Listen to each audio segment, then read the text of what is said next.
Hello and very welcome to my YouTube channel guys. तो आज की ये वीडियो है making of the Indian constitution के ऊपर और ये काफ़ी इम्पॉर्टेंट है। यहाँ से कई क्वेश्चंस एएमयू के एग्ज़ाम में आ जाते हैं, तो आपको बहुत ध्यान से इस वीडियो को देखना है, कोई भी चीज़ स्किप नहीं करनी है। आप अगर अच्छे से पढ़ेंगे तो आपके दिमाग में बैठ जाएगी। ठीक है, तो सबसे पहले बात करते हैं व्हाट इज़ द कॉन्स्टिट्यूशन। क्या होता है constitution? The constitution of a country is a set of written rules that are accepted by all peoples living together in a country। मतलब क्या हुआ इसका? कॉन्स्टिट्यूशन एक ऐसे रिटन रूल्स हैं जो एक्सेप्ट किए जाते हैं किसी भी कंट्री के नागरिकों के द्वारा, और उसके बेसिस पे क्या है, कंट्री चलती है और लोग आपस में प्यार से, हेजेमनी से और बहुत ही खुशी से रहते हैं। ठीक है, आगे इसमें गिवन है कि भारत का जो संविधान है वो कैसे एक शेप में आता है, लोग कैसे इसकी डिमांड रखते हैं, क्या प्रोसीजर रहता है। काफ़ी इंटरेस्टिंग है, बस आपको फोकस देना है, अच्छे से पढ़ना है, नोट्स भी बनाइएगा इसके। तो सबसे पहले बात करते हैं एम.एन. रॉय। 1934 में एम.एन. रॉय जो हैं ये फाउंडर हैं constitution communist party of India के। इन्होंने डिमांड रखी ब्रिटिशर से कि भारत का एक संविधान होना चाहिए। क्यों डिमांड रखी? देखिए, भारत क्या था, एक गुलाम देश था। उस वक्त क्या था, ब्रिटिशर्स हमारे ऊपर राज कर रहे थे और ब्रिटिशर्स हमें किसी भी हालत में छोड़ के जाने वाले नहीं थे। तो हर हालत में ब्रिटिशर्स को हमारे ऊपर राज करना था, हमको स्लेव नौकरों की तरह ट्रीट करना था। तो उस वक्त एम.एन. रॉय ने ये डिमांड रखी। पर फिर क्या होता है, इंडियन नेशनल कांग्रेस भी ये डिमांड रख देती है अगले साल 1934 में। इंडियन नेशनल कांग्रेस भी कहते हैं कि हाँ भाई, भारत का एक स्वतंत्र संविधान होना चाहिए। जवाहरलाल नेहरू कुछ सोचते हैं और वो सोचते हैं कि कहीं अगर हम ब्रिटिशर से डिमांड रख रहे हैं कि भारत का संविधान होना चाहिए, तो कहीं ब्रिटिशर्स ही हमारा संविधान बनाकर हमें ना दे दें। तो जवाहरलाल नेहरू ने एक और डिमांड रखी कि भारत का जो संविधान है वो इंडिपेंडेंट कॉन्स्टिट्यूएंट असेंबली बनाएगी। मतलब कि भारत के संविधान को बनाने में सिर्फ भारतीय लोगों का ही हाथ होगा, ना कि किसी ब्रिटिशर का हाथ होगा। ठीक है, तो ब्रिटिशर्स ने उस वक्त क्या किया, जवाहरलाल नेहरू की डिमांड को एक्सेप्ट नहीं किया। उसके अगले साल ही सितंबर के मंथ में एक बहुत बड़ी ट्रेजेडी हो जाती है, एक बहुत बड़ी मुश्किल आ जाती है ब्रिटिशर्स के ऊपर। क्या रहता है, देखिए, कहानी को समझने के लिए हम थोड़ा पीछे जाएंगे, हम जाएंगे 1914 में। ठीक है, उस वक्त क्या होता है, फर्स्ट वर्ल्ड वॉर स्टार्ट हो जाती है पूरे विश्व में। अलग अलग कंट्रीज लड़ने लग जाती हैं। देखिए, दो गुट बटे हुए थे, दो फोर्सेस थी, अलाइड फोर्स, एक्सेस फोर्स। तो अलाइड फोर्स में कौन थे, France, great Britain, US, USSR. ठीक है, और एक्सेस में कौन थे, जर्मनी, जापान, इटली। ये जो लोग थे, ये जो कंट्रीज थी, ये आपस में भिड़ रही थी एक दूसरे से। तो उस वक्त क्या था, ब्रिटिशर्स का काफ़ी ज़्यादा भारी नुकसान हुआ था। ग्रेट डिप्रेशन भी आया था, भारत में भी उस वक्त ग्रेट डिप्रेशन आया था, लोगों के पास खाने तक के लिए अनाज नहीं बचा था। ये आप क्लास 10th में पढ़ेंगे इस चीज़ को, और हाँ, आपने पढ़ी ही होगी, पढ़ेंगे क्या। तो फिर क्या होता है, उस वक्त ब्रिटिशर्स का काफ़ी ज़्यादा नुकसान होता है। फिर एक इंसान था जिसका नाम था अडोल्फ हिटलर। ये इंसान बहुत ही ज़्यादा क्रूर था। ये चाहता था कि पूरे ही वर्ल्ड में जर्मनी कंट्री जो है सबसे ज़्यादा सुपीरियर हो और पूरा वर्ल्ड जर्मनी ही बन जाए, मतलब इसका ही देश पूरा वर्ल्ड ही बन जाए इसका देश। तो ये जो है अडोल्फ हिटलर, ये 1 सितंबर 1929 नहीं, यहाँ पे 1939 आएगा।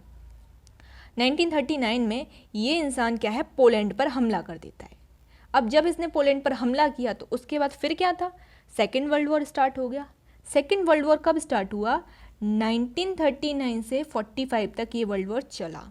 इस बीच ब्रिटिशर्स के पास क्या था कि हथियार और जो लोग हैं, जो लड़ने वाले लोग हैं, वो काफ़ी ज़्यादा नहीं थे, बट उनके लोग मारे भी जा रहे थे। तो उन्होंने क्या किया, भारत में आते हैं और अगस्त ऑफर लेकर आते हैं। इस ऑफर का नाम क्या है, अगस्त ऑफर। क्यों? क्योंकि अगस्त के महीने में आया। और इन्होंने उस वक्त क्या है, कांग्रेस की डिमांड को एक्सेप्ट कर लिया कि ठीक है भाई, आप कॉन्स्टिट्यूशन बना लीजिए, हमें कोई दिक्कत नहीं है, कोई दिक्कत नहीं है, आप बना लीजिए। पर इसके पीछे उनकी एक चाल थी। चाल क्या थी, क्रिप्स मिशन। 2 साल बाद वो क्रिप्स मिशन लेकर आते हैं। सेकेंड वर्ल्ड वॉर चल रहा है, ब्रिटिशर्स भारत में आते हैं क्रिप्स मिशन लेकर। स्टैफोर्ड क्रिप्स उनका नाम था जो ये मिशन लेकर आए थे। उन्होंने कहा, यदि भारतीय लोग हमारा सेकेंड वर्ल्ड वॉर में साथ देंगे तो हम भारत को आज़ाद कर देंगे जब सेकेंड वर्ल्ड वॉर ख़त्म हो जाएगी। पर महात्मा गांधी ने कहा, भाई साहब ऐसा है, क्रिप्स भाई साहब ऐसा है, आप वापस जाइए, क्योंकि ऐसे जो वादे हैं ना आप सालों से करते आ रहे हैं और आपने पूरा नहीं किया, तो उन्होंने क्रिप्स मिशन को एक नाम दिया पोस्ट डेटेड चेक। ठीक है, कि कुछ पता नहीं है, बैंक क्रैश कर जाए, पैसे निकले ना निकले। मतलब क्या हुआ कि भारत को ये आज़ाद करे ना करें, हमारे भारतीय लोग चले जाएंगे युद्ध लड़ने, बेचारे वो भी मारे जाएंगे। देखिए सेकेंड वर्ल्ड वॉर में भारत के लोगों ने ब्रिटिशर्स का साथ तो दिया था, ठीक है, पर उनका आज तक कोई बड़ा उनको रिवॉर्ड नहीं दिया गया इस चीज़ का। ब्रिटिशर्स ने हमारा काफ़ी यूज़ किया है, ठीक है। देखिए आपको क्या है, भावनाओं में नहीं जाना है, आपको अच्छे से पढ़ना है, तो बस आप यहाँ पे ध्यान दीजिए पढ़ाई पे। फिर क्या होता है, मई 1946, देखिए इससे पहले 1945 में क्या है, वर्ल्ड वॉर ख़त्म हो चुका है, ठीक है। ब्रिटिशर्स का भारी नुकसान हुआ है, जान का माल का हर तरीके से ब्रिटिशर्स परेशान हैं। तो उसमें क्या है, जो हमारे भारतीय लोग हैं वो डिमांड रखते चले गए कि देखिए हमारे देश को आज़ाद कर दीजिए, हमारे देश का कॉन्स्टिट्यूशन हमें बनाने दीजिए स्वतंत्र तरीके से। तो यहाँ पे इन्होंने कहा ठीक है चलिए, इन्होंने कैबिनेट मिशन प्लान दिया। कैबिनेट मिशन प्लान 3 बंदे लेकर आए थे, उनका नाम यहाँ पे गिवन है, क्रिप्स, लॉरेंस, अलेक्जेंडर। तो इन्होंने कहा सबसे पहले अपनी कॉन्स्टिट्यूएंट असेंबली बनाइए। कॉन्स्टिट्यूएंट असेंबली वो है जहाँ पे मेंबर्स को सेलेक्ट किया जाएगा जो कि भारत का संविधान लिखेंगे, और वो कौन होने चाहिए, वो इंडियंस होने चाहिए, ठीक है। और एक इंटरिम गवर्नमेंट बनाई जाएगी। इंटरिम गवर्नमेंट का क्या मतलब है, टेम्परेरी गवर्नमेंट, कि वो परमानेंट नहीं है, वो टेम्परेरी रहेगी, ठीक है। इसके अलावा जो भारतीय लोग थे उन्होंने स्टार्ट कर दिया कि जो कॉन्स्टिट्यूएंट असेंबली के मेंबर हैं वो कैसे चुने जाएंगे। तो देखिए टोटल मेंबर चुने गए 389। अब ये मेंबर चुनकर कैसे आए, तो इनको भी 3 पार्ट्स में डिवाइड किया गया है। सबसे पहले डिवाइड किए गए हैं 292, देन 93, उसके बाद 4 इलेक्टेड मेंबर्स। अच्छा अब ये कैसे चुने गए, देखिए भारत क्या था उस वक्त, ब्रिटिशर्स का गुलाम था, ठीक है। हम गुलामी कर रहे थे, जी फॉर गुलामी, हम गुलामी कर रहे थे। तो हमारा देश कुछ इस तरीके से डिवाइडेड था कि जो ब्रिटिशर्स थे उन्होंने ज़्यादातर इलाकों पे कब्जा कर रखा था, ठीक है। उसके अलावा उनमें भी 2 पार्ट्स थे, एक जहाँ पे ब्रिटिशर्स का ज़्यादा कब्जा था, ठीक है, जो बड़े इलाके थे जैसे महाराष्ट्र हुआ, ठीक है, उत्तर प्रदेश हुआ, उसको उस वक्त प्रोविंस कहते थे, ठीक है, मद्रास प्रोविंस हुआ। और कुछ थे स्मॉल प्रोविंसेस, छोटे छोटे इलाके, ठीक है, जैसे असम वगैरह का हो गया, तो कुछ छोटे छोटे प्रोविंसेस थे। इसके अलावा कुछ प्रिंसली स्टेट थे। प्रिंसली स्टेट कौन हुए, जैसे रानी लक्ष्मीबाई या फिर अलग अलग जो भी थे, ठीक है। ब्रिटिशर्स के टाइम पे भी बहुत सारे राजा महाराजा हमारे देश में जिंदा थे, तो उनका क्या था कि उनका स्टेट उनके हवाले था, बट वो टैक्स पे करते थे ब्रिटिशर्स को। तो वो क्या थे, वो प्रोविंशियल स्टेट्स थे, ठीक है, वो राजा महाराजाओं के कंट्रोल में थे। तो अब क्या होता है, सबसे पहले चुने गए ग्रेट, मतलब जो बड़े प्रोविंसेस से पीपल्स थे जो ब्रिटिशर्स के अंडर में थे, तो वहाँ से चुने गए 292 मेंबर्स वहाँ से चुने गए। उसके अलावा 4 मेंबर्स स्मॉल प्रोविंसेस से चुने गए थे जहाँ पे ब्रिटिशर्स का कंट्रोल था। इसके अलावा 93 मेंबर्स जो थे वो नॉमिनेटेड थे प्रिंसली स्टेट से। अब एक और चीज़, प्रिंसली स्टेट से मेंबर इलेक्ट किए गए थे, तो जो महाराजा थे या फिर जो राजा वगैरह था वो ये सोच रहे थे कि जैसे ही भारत आज़ाद हो जाएगा हम फिर से भारत की जनता पर राज करेंगे, उनको अपना स्लेव बनाकर रखेंगे। तो सरदार वल्लभ भाई पटेल, जिनको आप लौह पुरुष भी कहते हैं, आयरन मैन ऑफ इंडिया भी कहते हैं, उन्होंने हर एक राजा महाराजा के पास गए और उन्होंने क्या कहा कि देखिए ऐसा है, भारत तो अब स्वतंत्र रहेगा, किसी भी राजा महाराजा की अब नहीं चलने वाली है। अब क्या है, शांति से ईमानदारी से आप भारत के नागरिक बनिए और गवर्नमेंट को रूल करने दीजिए, आपने बहुत राज कर लिया, ठीक है। तो यहाँ से टोटल मेंबर चुने गए। इसके अलावा नीचे आते हैं, भारत की जो कॉन्स्टिट्यूएंट असेंबली थी ना वो 3 हिस्सों में डिवाइडेड थी। अब आप ये मत सोचना कि कहीं प्रिंसली स्टेट, ब्रिटिश प्रोविंस और ब्रिटिश के जो स्मॉल प्रोविंसेस थे उनमें तो डिवाइडेड नहीं थी, नहीं, उनमें नहीं डिवाइडेड थी, ये अलग अलग कम्युनिटीज़ में डिवाइडेड थी। Communities, Muslim community, Sikh community और जनरल कम्युनिटी। देखिए मुस्लिम्स को क्या था, आरक्षण प्रोवाइड किया गया था ब्रिटिशर्स के द्वारा, सेम सिख्स को भी आरक्षण प्रोवाइड किया गया था, और जनरल कैटेगरी को कोई आरक्षण नहीं था। इसके पीछे एक कारण था, पता है क्या, ब्रिटिशर्स ने हमेशा से ही divide and rule policy apply की थी। तो हमेशा वो क्या करते थे, मुस्लिम्स को और सिख्स को आरक्षण दे देते थे और उनको नहीं देते थे जनरल को, और फिर यहाँ पे इसी बात का लड़ाई हो जाती थी इन तीनों के बीच में, ठीक है। तो डिवाइड एंड रूल करके उन्होंने भारत के ऊपर इतना रूल किया कि बस पूछिए ही मत। दो व्यक्ति ऐसे थे जो अपनी ही मर्जी से कॉन्स्टिट्यूएंट असेंबली का हिस्सा नहीं बने थे। एक थे हमारे मोहनदास करमचंद गांधी, दूसरे थे हमारे मोहम्मद अली जिन्ना। इन्होंने खुद ही मना कर दिया था कि हम कॉन्स्टिट्यूएंट असेंबली का हिस्सा नहीं बनेंगे। ये नाराज़ वगैरह नहीं थे, बट इन्होंने अपने ही आप मना किया था कि नहीं नहीं हम इसका हिस्सा नहीं बनेंगे। आगे चलते हैं इसमें। 9 दिसंबर 1946 अब क्या होता है, भारत का संविधान लिखा जाना है, लोगों को इकट्ठा किया जाता है, पहली मीटिंग बुलाई जाती है 9 दिसंबर 1946 के अंदर, ठीक है। अब यहाँ पे क्या है, लोग आते हैं, ठीक है। तो अब लोग आएंगे तो उस कॉन्स्टिट्यूएंट असेंबली को हेड कौन करेगा, ठीक है। वहाँ पे जो हेड होता है वो हेड कौन बनेगा, तो उस वक्त क्या है, डॉक्टर सच्चिदानंद सिन्हा को टेम्परेरी प्रेसिडेंट या चेयरमैन बना दिया जाता है। लेकिन 2 दिन बाद उनको वहाँ से हटा दिया जाता है और permanent chairman doctor Rajendra Prasad को चुन लिया जाता है 11 दिसंबर को, 2 दिन बाद, ठीक है। उसके एक दिन बाद क्या होता है, जो जवाहरलाल नेहरू हैं ये ऑब्जेक्टिव रेजोल्यूशन लेकर आते हैं 13 दिसंबर को, ठीक है, 13 दिसंबर को। अब ऑब्जेक्टिव रेजोल्यूशन क्या है, आप इसको बहुत अच्छे से समझेंगे। अभी जब मैं वीडियो में आगे जाऊंगी तो आपको ये याद आ जाएगा जल्दी से कि ये मैम ने क्या समझाया था इधर, ठीक है। इसके बाद क्या होता है, 3 जून 1947 को माउंट बेटन प्लान आता है। माउंट बेटन प्लान क्या था, पार्टीशन ऑफ पाकिस्तान। जो भारत है उसमें से ईस्ट पाकिस्तान और वेस्ट पाकिस्तान को अलग करने का ये प्लान था। तो देखिए, पाकिस्तान तो है जो कि भारत का ही हिस्सा है, पहले हुआ करता था, अब तो नहीं है, पर पाकिस्तान को बनाने में ब्रिटिशर्स का काफ़ी ज़्यादा रोल रहा है। हिंदू और मुस्लिम के बीच में उन्होंने फूट डालनी शुरू की। सबसे पहले बंगाल का विभाजन किया था 1905 के अंदर। तभी से उन्होंने क्या किया, धीरे धीरे मुस्लिम और हिंदुओं के बीच में बहुत गहरी खाई खोद दी, जिस खाई को आज तक नहीं भरा जा सका है। बट हम देख सकते हैं कि हाँ, पहले जैसी कंडीशन नहीं रही है। माउंट बेटन प्लान के अंदर क्या था, पाकिस्तान को अलग किया जाना था।